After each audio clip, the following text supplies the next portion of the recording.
লেখক কল্যাণ মণ্ডলের শেষ চিঠি। রাস্তার ট্রাফিকের সাথে একটা ছোটোখাটো লড়াই করে নিশা যখন অদিতির বাড়ি পৌঁছল, ততক্ষণে বিকেল গড়িয়ে সন্ধে নেমেছে। বাড়িতে পা দিয়েই বুঝল আজকেও সে লেট করেছে। মনে মনে রাস্তায় চোখের সামনে দেখা সবকটা গাড়ির চালকগুলোর ঊর্ধ্বতন চতুর্দশ পুরুষদের বিভিন্ন নামে সম্মানিত করতে লাগলো। বাড়িতে ঢুকেই কাকিমার সাথে দেখা। তিনি হন্তদন্ত হয়ে কোনো কাজে যাচ্ছিলেন। কিরে, এত দেরি হলো যে? আর কি বলবো কাকিমা, রাস্তায় গাড়িগুলো এত নচ্ছার না যে। থাক, আমায় বুঝিয়ে কাজ নেই, যাকে বোঝানোর তাকে বুঝিও। নিশা একগাল হেসে বলল, সে তো ছোটবেলা থেকেই ম্যানেজ করছি, এ আর এমন কি। ঠিক আছে, যা উপরে। সবকটা মাথা সেই দুপুর থেকে এক হয়েছে, ঘর বন্ধ করে কি এত আলাপ আলোচনা চলছে কে জানে। এ কি আর তোমাদের সময় গো কাকিমা, যে বিয়ের নাম শুনলে মেয়েরা লজ্জায় মূর্ছা যায়? এটা আমাদের সময়। একটু আধটু হই হুল্লোড় না হলে কি আর বিয়ে বাড়ি মানায়? ধ্যাৎ পাগলি কোথাকার। বলে নিশার পিঠে একটা আদরের চাপড় দিলেন অদিতির মা। নিশা হেসে সিঁড়ির দিকে পা বাড়াতেই পিছনে ডাকলেন উনি। এই একটা চিঠি এসেছে অদিতির নামে। কোনো কাজের টাজের হবে হয়তো, তবে বেশ ভারী। নিশা চিঠিটা হাতে নিয়ে দেখল সত্যিই বেশ ভারী। একবার ঘুরিয়ে ফিরিয়ে দেখে খানিকটা অবাকই হলো। ঠিকানা এখানকার নয়, তবে কোনো অফিসিয়াল চিঠি বলে মনেও হয় না। নিশা চিঠিটাকে বার কয়েক আরও ঘুরিয়ে ফিরিয়ে দেখে সিঁড়ি দিয়ে উপরে উঠে গেল। উপরের ঘরের বাইরে থেকেই হাহা হিহি ভেসে আসছিল। আড্ডাটা তাহলে বেশ জমেছে মনে হয়। নিশা ভেজানো দরজাটা আস্তে করে ঠেলে মুখটা বাড়িয়ে বলল, ভিতরে আসতে পারি? সবাই কয়েক মুহূর্ত গল্প থামিয়ে একবার দরজার দিকে দেখল। প্রায় সমস্বরে সবাই বলেই দিল না। নিশা ফিক করে হেসে ঘরে ঢুকে পড়ল। তারপর অনিতাকে ধাক্কা মেরে খাট থেকে প্রায় ফেলেই দিয়ে অদিতির পাশে বসে তার গলা জড়িয়ে ধরল। তোর স্বভাবটা আর বদলালো না, এসেই লটকে পড়লি। বেশ করেছি, তোর বয়ফ্রেন্ডের ঘাড়ে তো পড়িনি।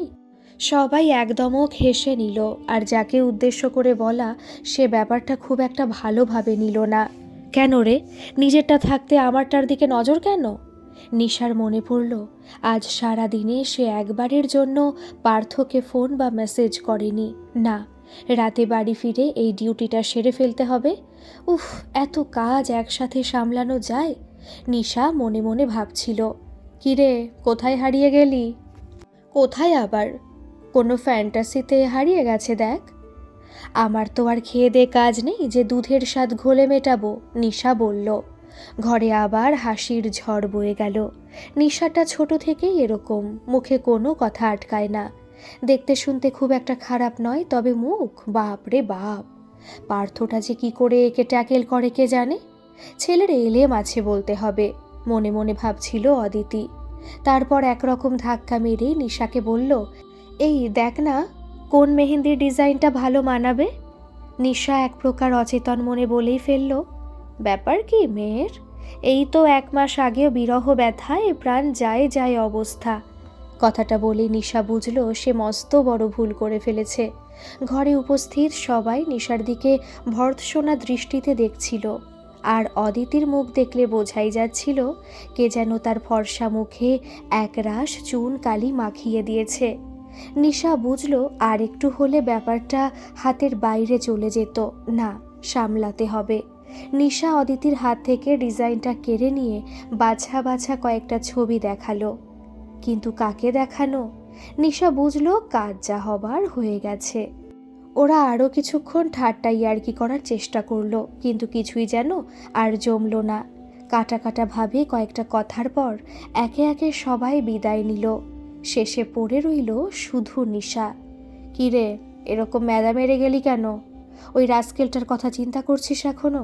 হ্যাঁ, আমি মানছি ওইটার কথা তোলা আমার ভুল হয়েছে, কিন্তু একটা কথা আমি সত্যি বলছি, সময় থাকতে সব গেছে ভালো হয়েছে। না হলে ওর পাল্লায় পড়ে তোর যে কি হতো সেটা ভাবতেও আমার এখন বিশ্রী লাগছে।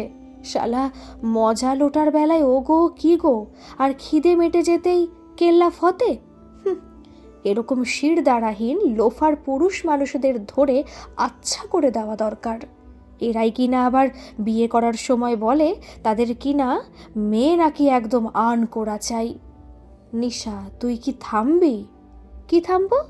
আর কতদিন তুই ওই লোফারটার জন্য কষ্ট পাবি? আমি জানি না ভাবছিস তুই কতদিন কোথায় না কোথায় ঘুরেছিস।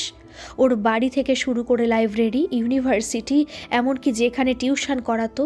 দেখ, তুই বলে করেছিস, কিন্তু সব কিছুরই একটা সীমা থাকা দরকার। আর 1 সপ্তাহে তোর বিয়ে। অতীত ছেড়ে নিজের বর্তমানটা নিয়ে ভাব। সপ্তর্ষিদাকে আমি হয়তো ঠিক চিনি না, কিন্তু ওর থেকে ভালো ছেলে তুই আর পাবি না, আর সেটা সব অর্থে।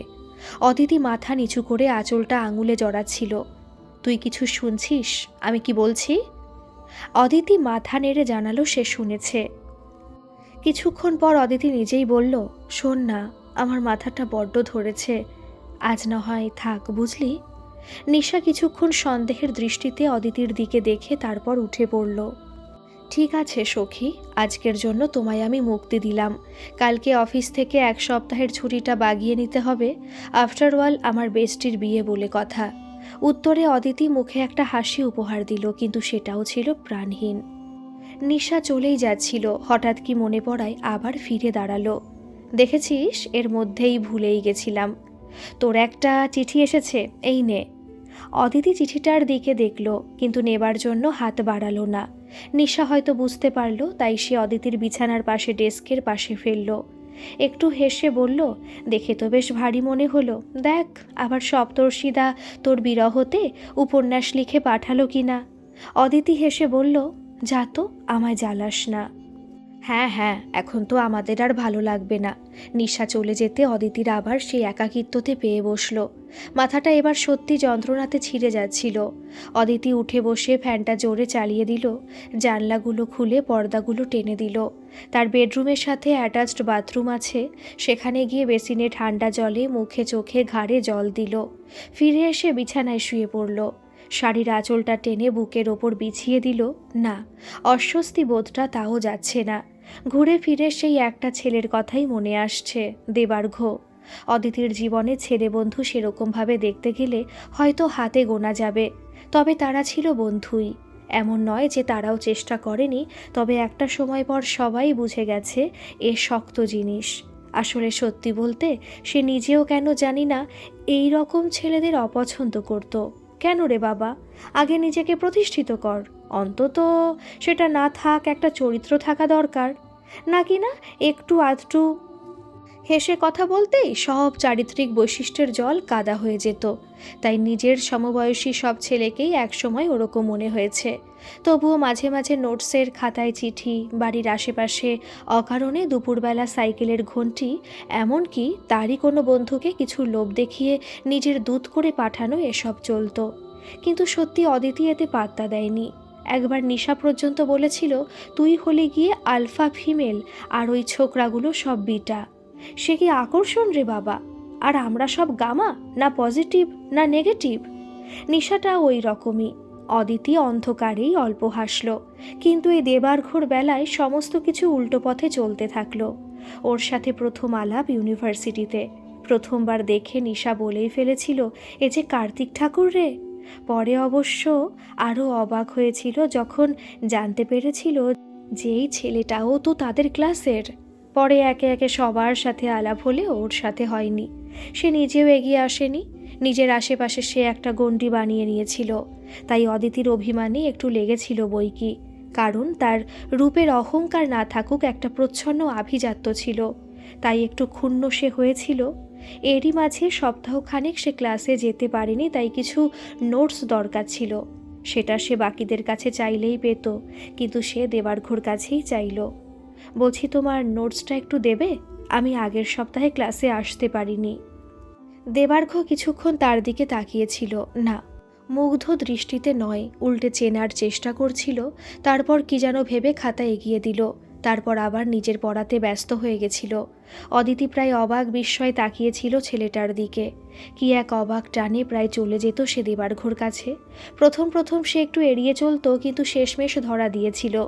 দেবার্ঘ হেসে বলেছিল, স্বয়ং মহাদেবকে যদি পার্বতী নাড়িয়ে দেয়, আমি কে হে যে নারীর অমোঘ আকর্ষণ থেকে বাঁচব? তারপর কি করে যে দিন মাস করে 2 বছর কেটে গেছিল অদিতি নিজেই বুঝতে পারিনি। দেবার্ঘ মাঝে মাঝে বলতো, এ হয় না অদিতি, আমাদের মধ্যে আকাশ পাতাল তফাত। কিসের তফাত শুনি? দেবার্ঘর ঘাড়ে মাথা হেলিয়ে তার এক হাত নিয়ে খেলতে খেলতে অদিতি বলেছিল, তুমি যে বোঝো না এমন নয়। অদিতি জানতো যে তার পরিবার তাদের এই সম্পর্ককে কোনোদিন মেনে নেবে না, কিন্তু কে কার কথা শোনে? অদিতি তখন প্রেমের আবেগে ভাসছে। যদি না মানে তো নাই মানবে, আমি বাড়ি ছেড়ে বেরিয়ে আসব, আমরা দুজনে মিলে আমাদের ছোট জীবনটা গুছিয়ে নেব। বলো, পারবো না? তুমি বড়ই অবুঝ। দেবার্ঘ দুঃখের হাসি হেসেছিল। তার জন্য এত বড় শাস্তি দিল সে? চোখের দুপাশে যেন জ্বলছিল। মাথা ধরাটা এখনও কমেনি। একটা অ্যাসপিরিন খেলে ভালো হতো। বিছানা থেকে উঠে ড্রয়ার খুলে দেখে নিল, না, নেই। তাহলে আবার নিচে যেতে হবে। অদিতি শাড়িটা ভালো করে শরীরে জড়িয়ে নিল। নিচে নেমে মায়ের ঘরে গেল সে। মা নিশ্চয়ই কোনো কাজে ব্যস্ত ছিল, কারণ ঘরে পেল না অদিতি মাকে। তাই সে নিজেই মায়ের ওষুধের বাক্স থেকে খুঁজতে লাগলো। বাবারে বাবা, এ যে ওষুধের ছড়াছড়ি! কিরে, কিছু খুঁজছিস? গলা শুনে অদিতি পিছনে তাকালো। তার মা। হ্যাঁ মা, একটা অ্যাসপিরিন বা ওই রকম কিছু দাও, মাথাটা আবার ধরেছে। কিছুটা চিন্তিত মুখে তিনি মেয়ের কাছে এসে বললেন, তোর ব্যাপার কি বলতো? প্রায় দিনই দেখি তোর মাথা ধরছে, তোর বাবাকে বলে।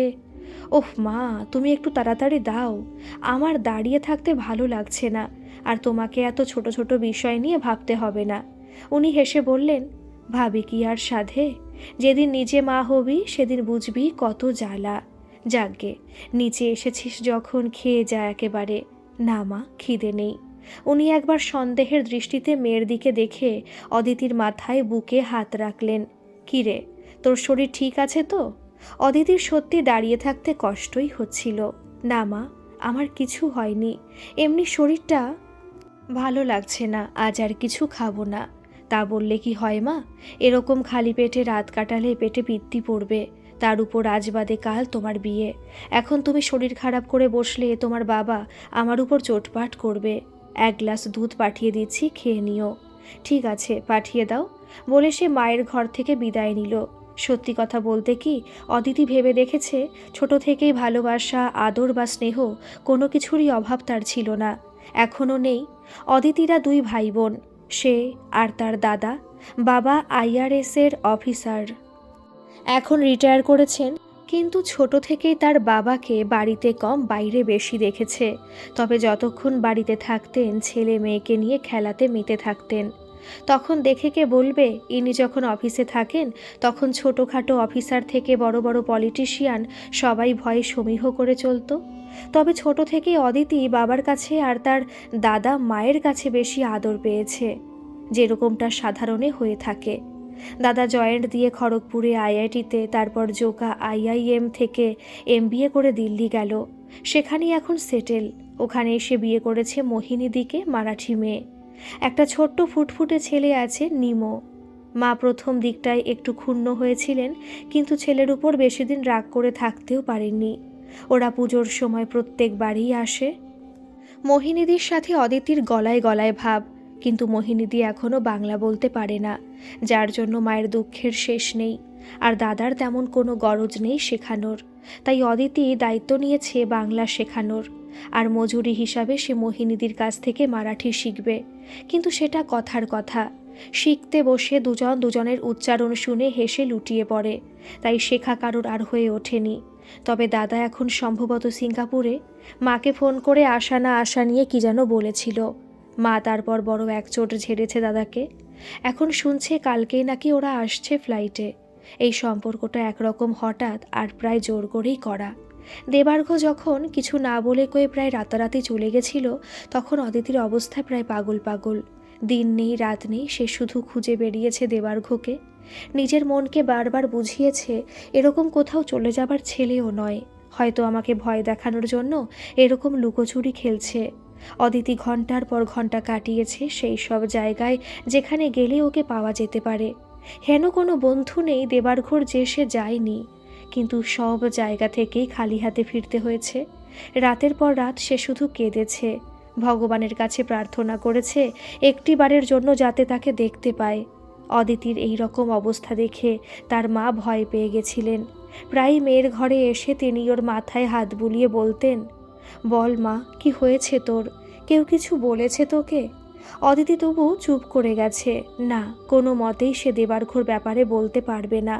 শেষে তিনি বুঝে গেছিলেন যে মেয়ে তার কিছু বলবে না, তাই তিনি একদিন অদিতিকে না জানিয়েই একদিন নিশাকে ডেকে পাঠালেন।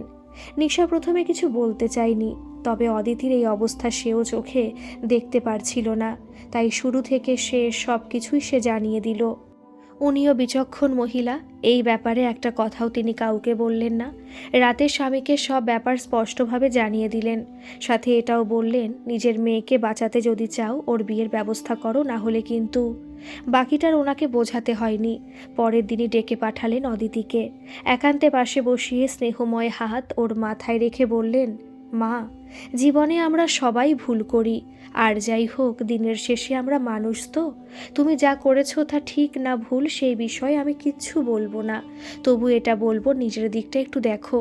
তুমি যে শুধু নিজেকে কষ্ট দিচ্ছ না, তোমায় যারা ভালোবাসে তাদেরকেও তো কষ্ট দিচ্ছ। অদিতি লজ্জায়, ক্ষোভে, দুঃখে মাটিতে মিশে যাচ্ছিল। তারপর উনি বললেন, তোমার মা তোমার বিয়ে দেবার জন্য উঠে পড়ে লেগেছে। আমি তাকে দোষ দিই না, আমি বাড়িতে থাকতামই বা কতক্ষণ। তাই তোমাদের আনন্দ দুঃখ সব কিছুই তো সে দেখেছে। এই সংসার এখনও টিকে আছে শুধু তার জন্যই। তাই তার জন্য। অদিতি ভয়ে বাবার দিকে চাইতেই উনি হেসে বলেছিলেন, ভয় পেও না, তোমায় জোর করে বিয়ে দেব না, তবে একজনের সাথে আলাপ করতে পাঠাবো। তুমি ফিরে এসে আমায় জানিও তোমার মতামত। তারপরে আমি তো আছি, তোমার মাকে আমি না হয় সামলে নেব।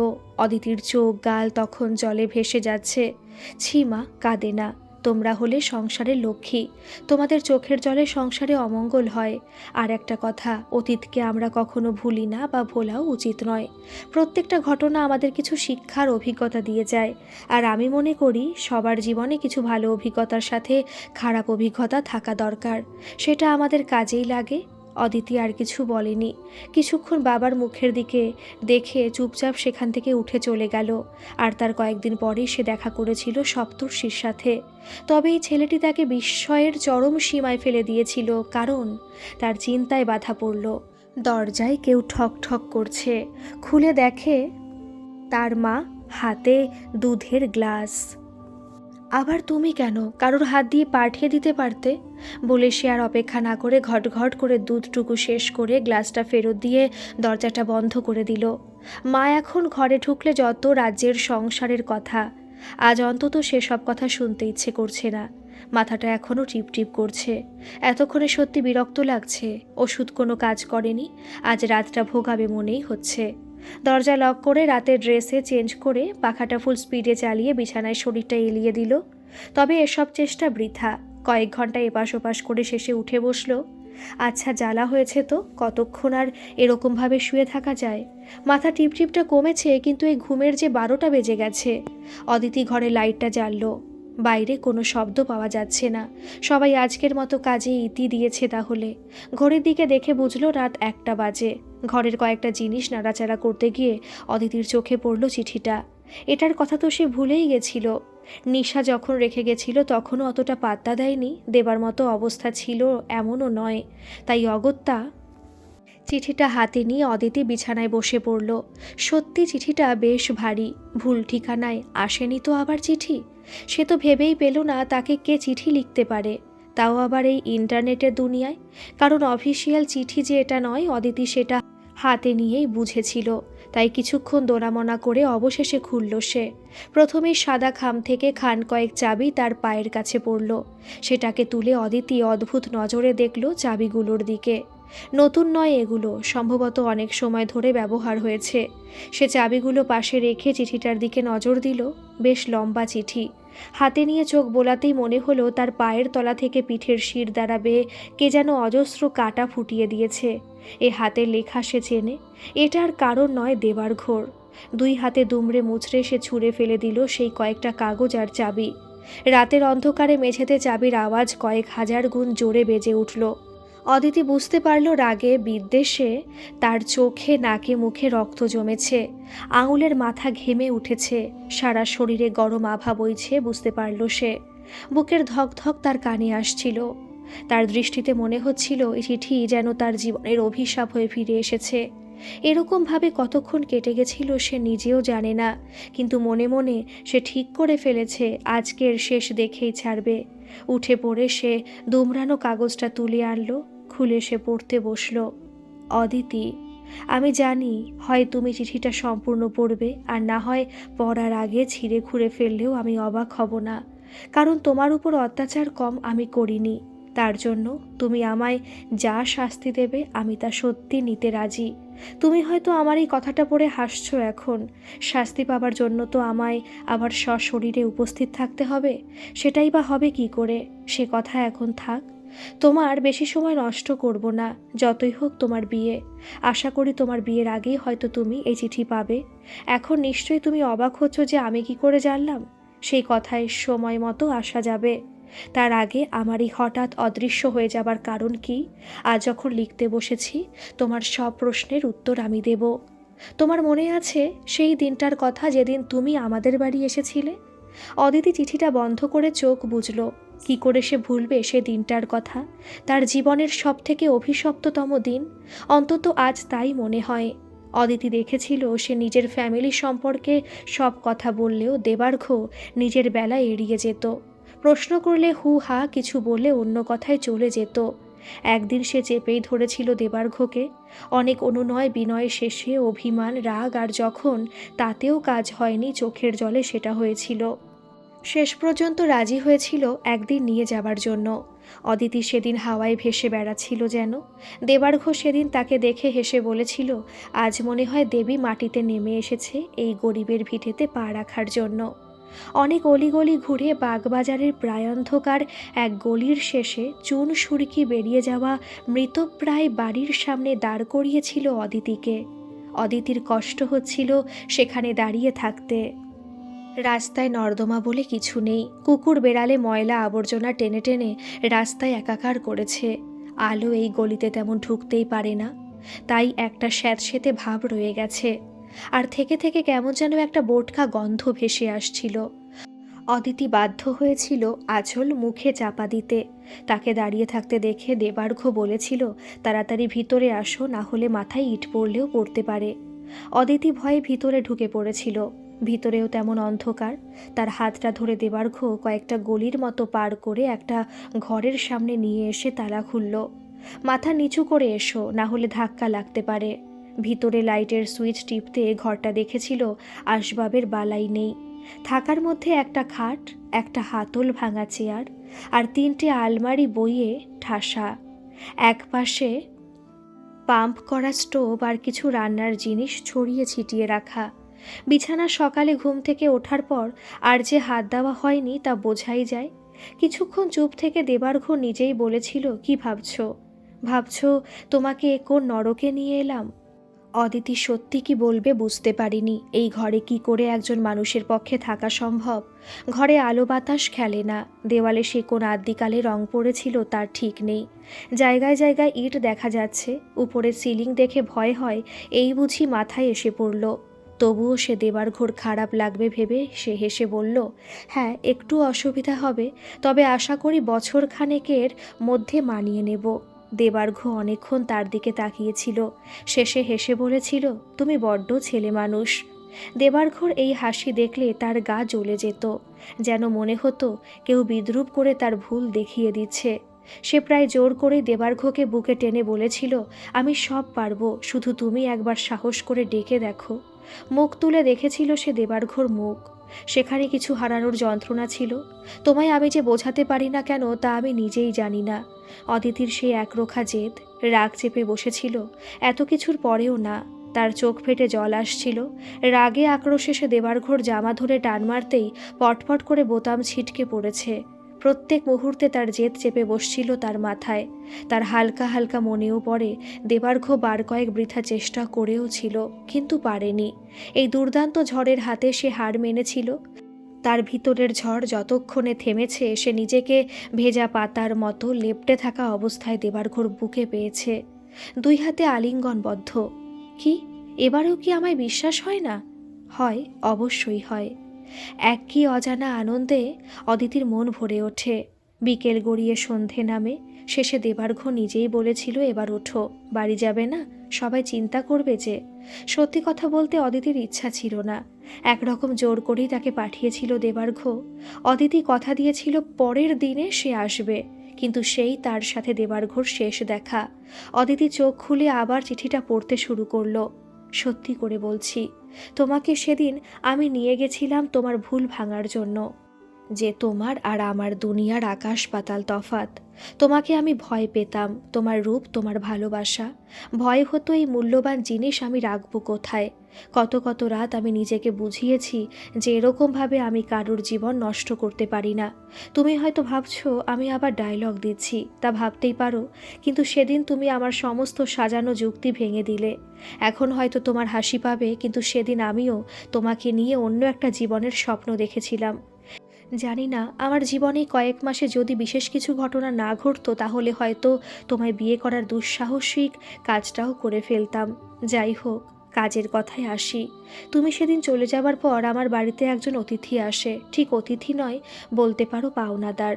লোকটির নাম মগনলাল। বেশ মজাদার হলেও ব্যবসা ছিল সুদে টাকা খাটানোর। তার বক্তব্য ছিল আমার বাবা তার কাছ থেকে কিছু টাকা ধার নিয়েছিলেন, কিন্তু তা আর শোধ করেননি। তাই সুদে আসলে সংখ্যাটা যা দাঁড়িয়েছিল তা আমাকে ভয় পাওয়ানোর জন্যই যথেষ্ট। আপনি বলছেন আমার বাবা আপনার কাছ থেকে টাকা ধার করেছেন? কই, আমাকে তো কোনোদিন কিছু বলেনি, এমনকি মারা যাবার আগেও কিছু বলেনি। তা আমি কি করে জানবো? ও আপনার বাপ বেটার ব্যাপার। ই মগনলাল নিজের লক্ষ্মীর ব্যাপারে কোনো গাদ্দারি করে না। দেখুন কাগজ, এখানে স্পষ্ট করে কি লেখা আছে পড়ুন। দেবার্ঘ হাত বাড়িয়ে সব পড়েছিল, কোনো মিথ্যে নয়। কাগজ ফিরিয়ে জিজ্ঞেস করেছিল, তারপর আমি কি করতে পারি বলুন? হে হে, আমাকে আমার পয়সা দিন, আমি চলে যাব। আমার কাছে সত্যি অত টাকা নেই, আর সত্যি কথা বলতে কি, এই জানকার হামে কুছ নেই মিলেগা। আমি তোমাকে 6 মহিনা টাইম দিলাম, हमारा पैसा हमें दे दो, वरना আমি তোমার এ ঘর লে লেগা। দেবার্ঘ বুঝতেই পেরেছিল, অন্তত কন্ট্রাক্টে তাই লেখা আছে। তবুও সে বলেছিল, আচ্ছা আপনাকে একটা কথা জিজ্ঞেস করতে পারি? হা হা বিলকুল। আমি যদি টাকা না দিতে পারি, আপনি তো এই বাড়ি নেবেন, কিন্তু আমার বইগুলো? আরে বাবু, হাম নিকলা अंगूठा छाप। ये किताब हम अगर रद्दी में बेची तो भी हमें বেশি টাকা মিলবে না, তো ইয়ে তুমি রেখে লিবে। দেবার্ঘ দুঃখতেও হেসে ফেলেছিল, বলেছিল, আপনাকে ধন্যবাদ। হঠাৎই অদিতির মনে পড়ল একবার সে একটু অভিমান করে দেবার্ঘকে বলেছিল, কি সারাদিন এই বই নিয়ে পড়ে থাকো বলো তো? ক্লাসে থাকলেও বই, ক্লাস না থাকলেও লাইব্রেরি, এর মাঝে আমি কোথায়? দেবার্ঘ তার চিরপরিচিত হাসি ফেরত দিতেই অদিতি তার হাত থেকে বইটা কেড়ে নিয়ে বলেছিল, আগে আমায় জবাব দাও, না হলে এই বই ফেরত পাবে না। কিছুক্ষণ সময় নিয়ে সে বলেছিল, দেখো, ছোট থেকে আমার আপন বলে কেউ ছিল না, বড় হয়েছি নিজের মতো করেই। মাকে আমার মনে পড়ে না, ছোট থাকতে বাবাকে জিজ্ঞেস করায় উনি এড়িয়ে যেতেন। পরে বুঝেছি, হয় গল্পটা বলার মতো ছিল না, না হয় হয়তো তিনি বলতেই চাইতেন না। আমিও আর জোর করিনি। মুখ চোরা ছিলাম বলে স্কুলে বন্ধু ছিল না। একবার আমাদের হেড স্যার আমায় ডেকে পাঠালেন। আমি ভয়ে কাঁদতে কাঁদতে স্যারের ঘরে গিয়ে দেখি উনি আমায় দেখে হাসছেন। তারপর একটু ধমকে আমায় বললেন, কাঁদছিস কেন? আমি নিজেও জানতাম না কেন, তবে শুনেছিলাম হেড স্যারের ডাক মানেই ধোলাই। উনি আমার পাশে এসে মাথায় হাত বুলিয়ে বলেছিলেন, এই নে, এবছর তুই ক্লাসের সব থেকে ভালো রেজাল্ট করেছিস, তাই এই উপহার, বলে একটা বই দিয়েছিলেন। তোমায় মিথ্যে বলবো না, শুধু ভালো ভালো বই পাওয়ার লোভে কতবার ক্লাসে ফার্স্ট হয়েছি। আজ উনি এই পৃথিবীতে নেই, তবে ওনার সেই উপহার আজও আমার কাছে আছে। কত রাত, কত খাওয়া জুটত না, আমি সেই বই পড়তে পড়তে ঘুমিয়ে পড়েছি। পুজোতে দেখতাম যখন সবাই বাবা মায়ের হাত ধরে নতুন জামা পরে প্যান্ডেলে ঘুরতে যেত, আমি শুধু দেখতাম। ছোটবেলায় বুঝতাম না, খুব কান্না পেত, তখন জানলার ধারে বসে কোনো বই নিয়ে সন্ধেগুলো কাটিয়ে দিতাম। তাই নিজেও জানি না কবে কখন এই সব বইগুলো আমার জীবনের সাথে জড়িয়ে গেছে। অদিতি বুঝেছিল, না বুঝেই সে ভুল জায়গায় আঘাত করেছে। অদিতি নিজেই পরে হেসে বলেছিল, ঠিক আছে, আমি না হয় আমার সতীনের সাথে একটু আধটু মানিয়ে নেব। অদিতি আবার চিঠি পড়তে শুরু করলো। জানো, সেদিন আমার নিজের অদৃষ্টে নিজেই হেসেছিলাম। ঘণ্টাখানেক আগেও আমি তোমাকে বিয়ে করার স্বপ্ন দেখছিলাম। পরক্ষণে নিজের মাথা গোঁজা ঠাঁই নিয়ে প্রশ্ন উঠেছিল। আমি হাজার চেষ্টা করেও কারোর নাম পেলাম না যার কাছে সাহায্য চাওয়া যায়। তুমি হয়তো ভাববে একবারের জন্য তোমাকে জানালাম না কেন। সেটা তুমি একটু ভাবলে বুঝতে পারবে কেন। তবুও টিম করে একটা আশা পেয়েছিলাম যখন আমার বছর 10 বয়স। বাবার সাথে বর্ধমানে এক পিসির বাড়ি গেছিলাম। আমার নিজের নয়, বাবার দূর সম্পর্কের বোন। বিধবা ছিলেন, কোনো ছেলে মেয়ে বা আত্মীয় ছিল না। কিছু জমি ছিল, চাষ বাবদ বার্ষিক যা আয় হতো তাতে ওনার চলে যেত। বাবাকে বলেছিলেন যে ওনার যে জমিটুকু ছিল সেটার একটা লেখাপড়া করে নিতে, না হলে পরে 12 ভূতে লুটে খাবে। আমরা আবার যাব এই বলে ফিরে এলাম, আর যাওয়াই হয়নি কোনো দিন। আমরা সত্যি কতটা স্বার্থপর। আজ আমার প্রয়োজন, তাই আমার তার কথা মনে পড়ল। না হলে হয়তো। যাই হোক, ভোরবেলার ট্রেনে আমি কলকাতা ছাড়লাম, কিন্তু আমি উজবুক এটা ভুলে গেছিলাম যে এই 15 বছরের শহর গ্রাম মানুষ সব বদলায়। স্মৃতি হাতড়ে হাতড়ে কোনোভাবেই কোনো পথ খুঁজে পেলাম না। শেষে যখন ক্লান্ত পরিশ্রান্ত হয়ে ফিরবো কি ফিরবো না সেরকম ভাবছি, আমার আলাপ হয় এক ব্যক্তির সাথে। তিনি স্বাভাবিক বুঝেছিলেন আমি সেই গ্রামের নই। কথায় কথায় বললাম কোথায় যেতে চাই। উনি কিছুক্ষণ আমাকে নিরিখ করে শেষে নিয়ে গেলেন আমায় আমার গন্তব্যস্থলে। তুমি ভাবছো হয়তো এ বড়ই কাকতালীয় ব্যাপার, তবে এখানেই আমার ভাগ্য নিজের খেল দেখিয়েছে। আমার সেই পিসি আমার যাবার দিন 10 আগে দেহত্যাগ করেছেন। মিনিট 10 মধ্যে আমি গ্রামের সবার আলোচনার বিষয় হয়ে দাঁড়ালাম। ঘণ্টাখানেকের মধ্যে পঞ্চায়েত সভায় ঠিক হলেও এতদিন যখন সেই বুড়ির একজন আত্মীয় এসেছে তখন শ্রাদ্ধ শান্তির ব্যবস্থা হবে একটা। সমস্ত ব্যাপারে আমি এতটাই বিহ্বল ছিলাম যে কি হচ্ছে বুঝতে পারলাম না।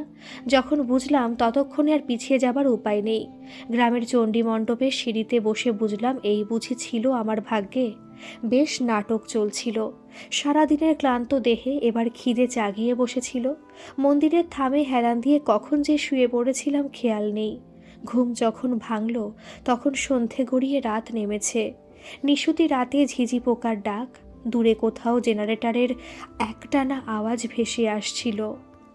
অন্য কোনো সময় হলে সম্ভবত এই নিয়ে কাব্য করা হয়ে যেত, কিন্তু মনের অবস্থা তা যে ছিল না তা বুঝতেই পারছো।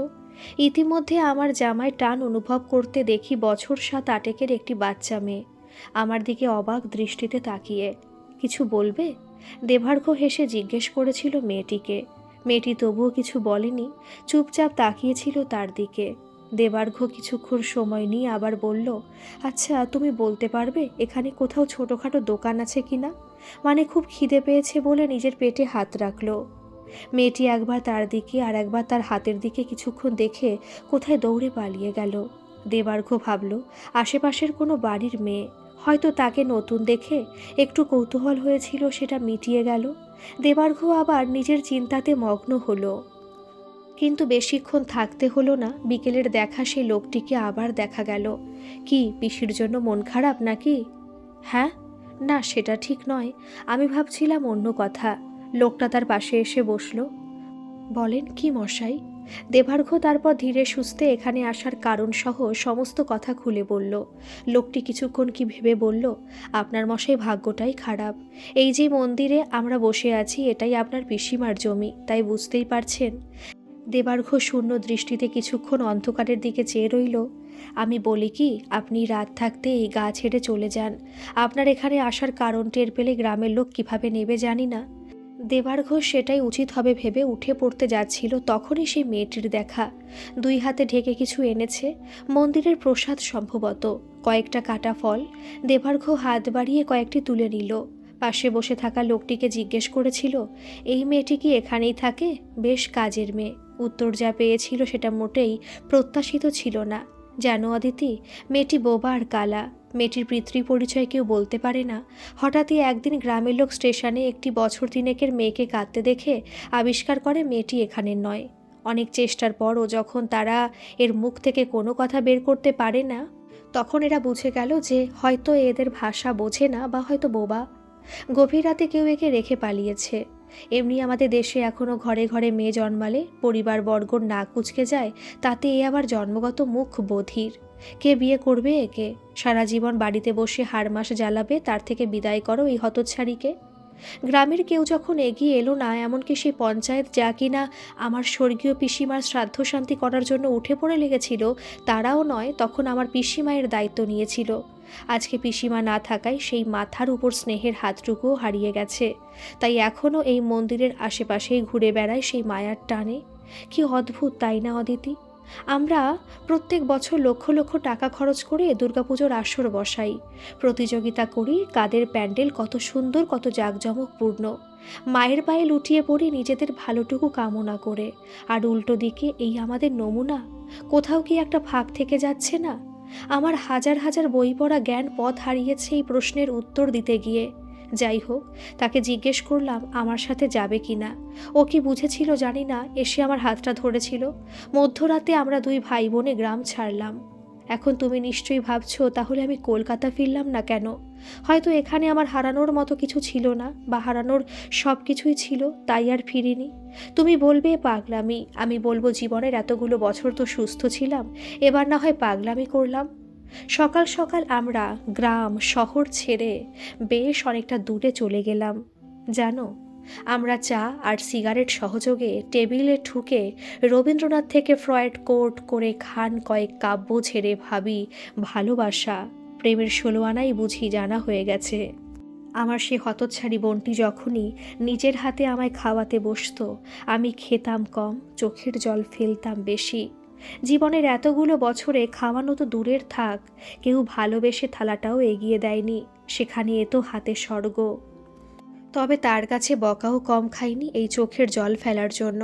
সত্যি প্রেম ভালোবাসাকে আমার বাধা ধরা ছকের মাঝে ফেলে আমাদের মতো করে বুঝে সবাইকে সেটাই বোঝাতে চাই। সত্যি কি প্রেম ভালোবাসার পরিসর এতটাই ছোট? অদিতি অবাক হয়ে চিঠিটার দিকে তাকিয়েছিল। ঠিক এই প্রশ্নটাই তাকে করেছিল সপ্তর্ষি। বাবার কাছ থেকে শোনার কয়েকদিন পর অদিতি গেছিল সিসিরিতে। ও আগে থেকে অপেক্ষা করছিল সেখানে। সপ্তর্ষিকে প্রথম দেখে চোখে লাগার মতো, তেমন লক্ষ্য করার মতো কিছু যে অদিতি পেয়েছিল তা নয়। অদিতি ওকে চিনত না, কিন্তু সপ্তর্ষির কাছে সম্ভবত ওর ছবি থেকে থাকবে হয়তো, তাই হাত উঁচিয়ে তাকে ডেকে নিয়েছিল। অদিতি লক্ষ্য করেছিল বাকি 5 জনের মতো প্রথম দেখা নার্ভাসনেস তার মধ্যে ছিল না, বরঞ্চ তার থেকেও বেশি সপ্রতিভ ছিল। হেসে অভ্যর্থনা জানিয়ে বলেছিল, আপনি না তুমি? মানে? অবাক হয়ে চোখ তুলে তাকিয়েছিল অদিতি। মানেটা হচ্ছে কি কি দিয়ে সম্বোধন করলে? আচ্ছা বুঝেছি, তুমি চলবে। ওকে, প্রথমত এটা কোনো ইন্টারভিউ নয় যে আমরা আমাদের পরিচয় দিয়ে একে অপরের চরিত্র বিশ্লেষণ করতে বসবো, কারণ এতে আমি অসামান্যভাবে অপটু। তবুও কিছু কথা বলার আগে একটা বেয়ারা প্রশ্ন করব, তুমি কি কাউকে ভালোবাসো? এহেন প্রশ্নে অদিতি সত্যি অবাক হয়েছিল, কিন্তু এই প্রশ্নের পর অদিতির চোখের সামনে দেবার্ঘর মুখ ভেসে ওঠায় একসাথে রাগ, দুঃখ, যন্ত্রণা, ঘৃণা, আক্রোশ হয়তো একসাথেই মুখে ভেসে উঠেছিল। কিছুটা যেন নিজেকেই শোনানোর জন্যই বলেছিল না। সত্যি? সপ্তর্ষি হেসে তার চোখে চোখ রেখে বলেছিল। গা জ্বলে উঠেছিল অদিতির। কোনো কথা না বলেই উঠে পড়েছিল অদিতি। গটগট করে বেরিয়ে এসেছিল সেখান থেকে। রাস্তায় বেরিয়ে আসতেই মনে হলো কাজটা ঠিক হলো না। এরকমভাবে চলে আসাটা ঠিক হয়নি। ফিরে যাবে কি যাবে না এরকম ভাবছে তখন দেখলো সপ্তর্ষি চলে এসেছে। মুখে তার সেই হাসিটা লেগে আছে। চলো তোমায় বাড়ি পৌঁছে দিই। অদিতি বুঝেছিল আর কথা বাড়িয়ে লাভ নেই। সে সপ্তর্ষির গাড়িতে উঠে পড়েছিল। ওর ব্যাপারে বেশি কিছু জানতো না অদিতি, শুধু জানতো যে ও SBI-এর 2nd লেভেলের পিও। মাত্র 23 বছর বয়সে ক্র্যাক করেছে পরীক্ষা। বাবা বলেছিল যে ছেলে 23 বছরে ওই লেভেল উঠতে পারে, তার উন্নতির শত্রুরাও আটকাতে পারবে না। অদিতি এসব ছাইপাশ ভাবতে ভাবতে গাড়িতে বসেছিল। যখন ঘোর ভাঙল তখন সে বাড়িতে পৌঁছে গেছে। নিজের এরকম আচরণের জন্য তার খারাপ লাগছিল। তখন ওই রকম ব্যবহার করা আমার উচিত হয়নি। অদিতি মুখ নিচু করে বলেছিল, ধুর, তাতে কি এসে গেল? আমার এরকমভাবে বিচ্ছিরি প্রশ্নটা করা উচিত হয়নি। হ্যাঁ, আজ না হোক কোনো এক সময় যখন তুমি উচিত মনে করবে, বলো তার কথা। অদিতি অবাক হয়ে দেখেছিল ওকে। সেদিন আর কোনো কথা হয়নি তাদের মধ্যে। অদিতিকে নামিয়ে দিয়ে চলে গেছিল। এরপরেও বার কয়েকবার তাদের দেখা হয়েছিল। সেবার অদিতি খুলে বলেছিল দেবার্ঘর কথা সপ্তর্ষিকে, এমনকি আকার ইঙ্গিতে বুঝিয়েছিল তাদের শারীরিক সম্পর্কের কথা। অদিতিকে অবাক করে দিয়েও বলেছিল, তা আমিও গঙ্গা জলে ধোয়া তুলসী পাতা নই, আমিও নিজের জীবনে কম বেশি 3 জনের সংস্পর্শে এসেছি। হ্যাঁ, তবে কোথায় গিয়ে থামতে হবে সেটাও জানতাম। আশা করি বোঝাতে পেরেছি আমার কথা। অবাক বিশ্ব অদিতির মুখে কথা সরছিল না, তবে সে ঘাড় নেড়ে জানিয়েছিল সে বুঝতে পেরেছে। সেদিন আর তেমন কথা জমেনি, তবে অদিতিকে বাড়ি ছেড়ে দেবার আগে সে বলেছিল, তুমি আজ নিজের সম্পর্কে সব কিছু বলেছ, তাই আমার সম্পর্কেও তোমার বাকি গল্পটা জেনে নেওয়া দরকার, তবে সেটা আজ নয় বলে একটা ঠিকানা দিয়ে বলেছিল পরশুদিন বিকেলের দিকে করে চলে এসো এই ঠিকানায়। অদিতি বুঝে পায়নি কি আছে এখানে, কি বলতে চায় ও। সারা দিন রাত ভেবেও কিছু বুঝে পায়নি সে। গেছিল সে ওই কাগজের ঠিকানায়। ওটা একটা সিমেট্রি ছিল। অদিতি অবাক কম হয়নি। তাকে আরও অবাক করে দিয়ে সপ্তর্ষি পিছন থেকে এসে বলেছিল, আমি তো ভেবেছিলাম তুমি বুঝি আসবে না। এসেছি, এসো আমার সাথে বলে তাকে অনেক কবরের অলিগলি ঘুরিয়ে একটা কবরের সামনে এনে দাঁড় করালো। অদিতি সপ্রশ্ন দৃষ্টিতে ওর দিকে তাকালে সপ্তর্ষি বলল, আমার প্রাক্তন। অদিতি অবাক হয়ে কবরের দিকে দেখে কিছু বলতে যাচ্ছিল, তাকে প্রায় এক প্রকার থামিয়েও বলল, প্রেম কি আর তোমাদের অফিসিয়াল কনফিডেন্সিয়াল ফাইল যে এটা পারবো ওটা পারবো না? হ্যাঁ মানছি ও খ্রিস্টান ছিল, তবে সেটা আমার কাছে কোনো অজুহাত নয়। এক প্রকার সহানুভূতি দৃষ্টিতে বলল, কি করে হলো এমন? ওর মোটর নিউরন ডিজিজ ছিল। এটা হয়তো কোটিতে 1 কি 2 জনের হয়। স্টিফেন হকিংয়ের এই রোগ ছিল। এতে শরীরের নিউরনগুলো আস্তে আস্তে নষ্ট হয়ে যায়, হাত পা একে একে প্যারালিসিসের পর্যায়ে চলে যায়। এই রোগের তেমন কোনো চিকিৎসা নেই, তবে ওকে অত কষ্ট পেতে হয়নি। সময়টা যতদূর মনে পড়ে, আমার চাকরি পাবার 1 মাসের মধ্যে এক রাতে কার্ডিয়াক অ্যারেস্ট হয়। হাত বাড়িয়ে সাহায্য চাওয়ার সময়টুকু পাইনি। তোমাদের আলাপ কি করে হয়? আমি উইকেন্ডে একটা এনজিওর হয়ে ফ্রি কোচিং করাতাম, তো যেখানে আমার ক্লাস থাকতো তার নিচের তলায় একটা কিন্ডার গার্ডেনেও পড়াতো। সেই সূত্রে দেখা সাক্ষাৎ অল্প স্বল্প গল্প, তারপর বাকিটা খুবই সাধারণ একটা বন্ধুত্ব থেকে প্রেমের গল্প। তা আজও কি তাকে ভুলতে পারোনি যে এখানে আসো? অদিতি নিজেও বুঝতে পেরেছিল তার গলার স্বরে কীরকম একটা ঈর্ষাবোধ ছিল। না, সেরকম নয়। এই 3 বছরে আমি 3 দিন এখানে এসেছি। আজ ওর জন্মদিন। গন্ধরাজ ফুলের গন্ধ খুব প্রিয় ছিল, তাই বলে সপ্তর্ষি বেশ কয়েকটা গন্ধরাজ ফুল সে কবরের উপর রাখল। চলো, এখানের কাজ শেষ। তোমার হাতে কি সময় আছে? কেন? তাহলে আর একটা জায়গায় নিয়ে যেতাম। অদিতি মাথা নেড়ে জানিয়েছিল আছে। তারপর সপ্তর্ষি গাড়ি চালিয়ে মধ্য কলকাতার কত অলিগলি ঘুরে একটা নির্জন পাড়ার সামনে এনে গাড়ি দাঁড় করালো। এটা কোথায় নিয়ে এলে? অদিতি চারপাশে দেখতে দেখতে জিজ্ঞেস করলো। এতক্ষণ যখন ধৈর্য ধরেছ, তখন আর একটু না হয় অপেক্ষা করো। হ্যাঁ, তবে আমার সাথে সাথেই থাকো। এখানে গলির গোলক ধাঁধায় ভর্তি। হারিয়ে গেলে তোমার গুগল ম্যাপ লাগবে বেড়াতে। অদিতি একরকম ভয়ে সপ্তর্ষির গায়ের কাছে এসে পড়েছিল। তারপর বেশ কয়েকটা গলি পার হয়ে লজ্জরে একটা 3 তলা বাড়ির সামনে এসে দাঁড়িয়ে পড়ল। সামনে বেশ কয়েকজনের ভিড়। সপ্তর্ষির মুখ দেখে বুঝেছিল তার মতো সেও এই প্রশ্নের উত্তর খুঁজছে। তবে ভিড়ের মধ্যে কেউ কেউ হয়তো চিনেছিল সপ্তর্ষিকে, তাই তাদের মধ্যে কয়েকজন স্ত্রীলোক আর কয়েকটা যুবক এগিয়ে এলো তাদের দিকে। এরা যে অদিতিকে সেখানে দেখে অবাক হয়েছে সেটা বোঝাই যাচ্ছিল, তবে সেটা কয়েক মুহূর্তের জন্য। তারা এবার সপ্তর্ষির দিকে ফিরে বলল, আপনার ওই ম্যাডামকে বলে দেবেন যে তার গলার কাটা নেমে গেছে, তার মা মারা গেছে। জীবনে মানুষ দেখেছি বাবা, কিন্তু এর মতো মেয়ে দেখিনি। এতই যখন ঘেন্নাপিত্তি, তখন কেন এত কষ্ট করে মাসে মাসে টাকা পাঠানো? কেন না দিতেই পারতো? না খেয়ে মরতো তবুও ভালো। এই মেয়ে মেয়ে করে হেদিয়ে মরতে হতো না। আরও হয়তো অনেক কথা হতো, কিন্তু সপ্তর্ষি তাদের থামিয়ে বলল, ঠিক আছে, আমি বলে দেব তাকে। এখন এই টাকাটা রাখুন, সৎকারের ব্যবস্থা করবেন। তাদের সমস্ত দোষারোপ মুহূর্তে থেমে গেল। তাদের চোখে চকচক করে উঠল। কোনো চিন্তা করবেন না দাদা, আমরা ব্যবস্থা করে নেব। সপ্তর্ষি আর সেখানে উত্তরের অপেক্ষায় না থেকে অদিতিকে এক প্রকার জোর করে সেখান থেকে বের করে আনলো। আমি সবটা যে বুঝেছি তা নয়, তবে সেটা তোমার মুখ থেকে শুনতে চাই। অদিতি প্রথম কথা বলল, আশা করি বুঝেছ যে মারা গেছে সে আমার প্রাক্তনের মা। যখন ও বেঁচে ছিল তখন তাকে অনেকবার জিজ্ঞেস করাতে ও নিজের পরিবারের কথা বলেনি। আমিও চাপ দিইনি। একদিন নিজেই বলেছিল সে নিজের চেষ্টাতে এই চাকরি নিয়ে বেরিয়ে এসেছে, আর ফিরে যায়নি। মাসে মাসে একটা টাকা পাঠিয়ে দিত নিজের বৃদ্ধা মায়ের জন্য।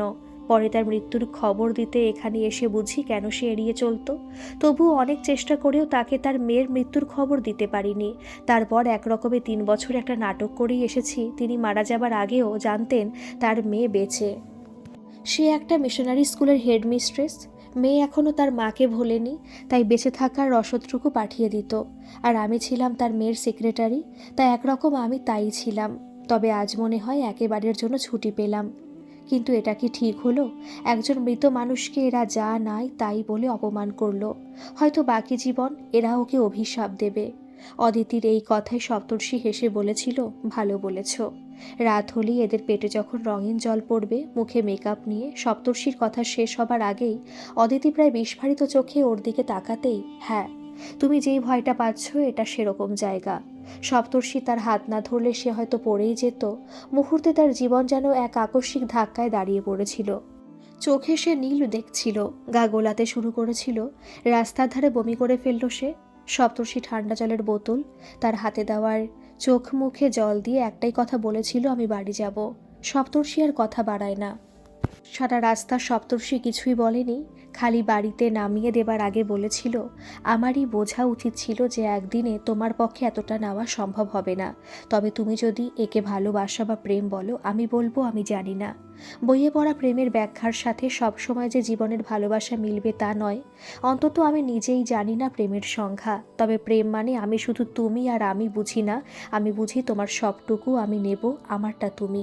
কিন্তু এটাও আমি মানি যে আমার যার সাথে বিয়ে হবে সে নিজের ফ্যামিলি, ফ্রেন্ড, নিজের পছন্দ অপছন্দ সব কিছু ছেড়ে আসবে। তাই তার ভালো মন্দ দেখার সাথে তার কাছে আমার নিজের ভালো দিকটার সাথে আমার অন্য দিকটাও দেখা দরকার। কোনো মিথ্যের উপর আমি সম্পর্কের ভিত গড়তে চাই না। তোমার মনে এখন হয়তো অনেক প্রশ্নই উঠছে। আমি যে তার সবকটার উত্তর দিতে পারবো তাও নয়। তবে আমি আমার কাছ থেকে কিছু লুকাইনি। এখন তুমি যদি এই বিয়ে ভাঙো তাহলে আমি অবাক হব না। তবে এটা বলবো, সেই কথাটা অন্তত আগে আমায় জানিও। কারণ তুমি যদি এখন বলো তুমি এই বিয়ে করতে পারবে না, তাহলে তোমার বাড়ির লোক সেটাকে কিভাবে নেবে আমি জানি না। তাই সেটাও না হয় আমি করব। একটা মৃত মানুষকে যদি 3 বছর বাঁচিয়ে রাখতে পারি, সেখানে এটা কোনো ব্যাপার নয়। সেদিন আর কোনো কথা হয়নি। তবে বিয়ে আর ভাঙেনি। 2 সপ্তাহ সময় নিয়েছিল অদিতি। শেষে সে নিজের সম্মতি দিয়েছে এই বিয়েতে। তারপর একটা মাস যে এই বিয়ের তোড়জোড় কোথায় কেটে গেল সে নিজেও জানে না। এর মাঝে সত্যি দেবার্ঘ্য হারিয়ে গেছিল। আজ যদি নিশা মনে না করাতো তাহলে হয়তো। অদিতির মনে পড়ল সে এতটা চিন্তাতে হারিয়ে গেছিল যে ভুলেই গেছিল তার হাতে দেবার্ঘ্যর চিঠি। সে আবার চিঠিতে চোখ বোলালো। অদিতি, তোমার বেশি সময় আমি আর নষ্ট করব না। শেষ কয়েকটা প্রশ্নের উত্তর দিয়ে আমি এই চিঠিটা শেষ করব। এই মাস 6 আমাদের কিভাবে কেটেছে সেটা আর তোমাকে বলছি না। তবে কিছুটা স্বার্থপরের মতোই আমি আনন্দে কাটিয়েছি। এমনকি একটি গ্রাম্য পাঠশালায় কচি কাচাদের বর্ণ পরিচয় আর প্রথম পাঠ পড়িয়েছি। তুমি বলবে প্রেসিডেন্সি থেকে ফিলোসফিতে ফার্স্ট ক্লাস ফার্স্ট হয়ে শেষে কিনা বর্ণ পরিচয়। আশা করি ঈশ্বরচন্দ্র বিদ্যাসাগরের যদি এই বই লিখতে মান ক্ষুণ্ণ না হয়, আমার পড়াতে নিশ্চয়ই কিছুমাত্র কম হয় না। এবার বলি, তোমার বিয়ের খবর কি করে পেলাম? তোমার শিলাজিদ্দার কথা মনে আছে? মেডিকেল কলেজের ছাত্র। সে যাদবপুরে কম্পিটিশনের সময় আলাপ হয়েছিল। সে আর তাদের একটা দল গ্রামে গ্রামে ঘুরে মোবাইল ইউনিটে করে স্বাস্থ্য পরিষেবা দিচ্ছিল। তো এরকম হঠাৎ দেখা তার সাথে। দুজন দুজনকে দেখে বেশ অবাকই হয়েছিলাম। তাই সুযোগ বুঝে তার কাছে নীলাকে নিয়ে গেছিলাম। ওটা আমার বোনটির নাম। যদিও সাড়া দিত না, তবুও বুঝতে পারত। তো সেই শিলাজিদ্দার কাছে শুনলাম তোমার বিয়ের কথা। ভাবলাম এ একরকম ভালোই হলো, তোমার সাথে কম অবিচার আমি করিনি। অদিতির মনে পড়ল 1 সপ্তাহ আগেই তার আর সপ্তর্ষির আশীর্বাদ হয়ে গেছে, মানে ওই এনগেজমেন্ট। তো তার সমস্ত ছবি সে ফেসবুকে ইনস্টাতে দিয়েছে, তাই থেকেই হয়তো জানতে পেরেছে। অদিতি আবার পড়ায় মন দিল। তোমার এই খবরটার সাথে আরেকটা খবর পেয়েছিলাম, যেটার জন্য আমি প্রস্তুত ছিলাম না। নীলার থ্যালাসেমিয়া ছিল। তো একটা বয়সের পর থেকে একটা নির্দিষ্ট সময় অন্তর তার শরীরের রক্ত বদলাতে হয়। নীলার সেই সময়টা যদিও আসেনি, তবে আরেকটু বড় হলেই সে ব্যবস্থা করতে হতো। তবে মায়েদের জাত আমার মুখ দেখে বুঝেছিল আমার কিছু একটা হয়েছে। আশ্চর্যের বিষয়, আমাকে তার জন্য ভাবনাটুকু ভাবতে দিল না সে। এই কিছুক্ষণ আগে তাকে পুড়িয়ে এলাম। সে যেমন নিঃশব্দে এসেছিল তেমনি নিঃশব্দে চলে গেল।